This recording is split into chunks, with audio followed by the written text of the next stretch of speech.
2021 года. Москвичка сняла на детской площадке момент совершения намаза трудовым мигрантам.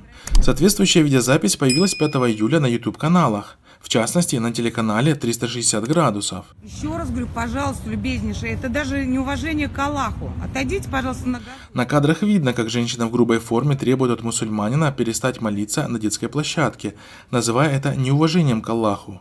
Данная видеозапись вызвала бурные обсуждения в соцсетях, причем большинство россиян высказались в защиту трудового мигранта. Телеканал 360. Почему вы не показываете, как в парках Москвы распивают алкоголь несовершеннолетние дети? Задается вопросом пользователь под ником «Всем мира и добра». Другой пользователь под ником Резак Он прокомментировал видео словами: «Зато там можно пить и бухать, а дети пусть научатся». Строение 2. Попросила любезнейшего не совершать религиозные обряды на детской площадке. Он меня не слышит.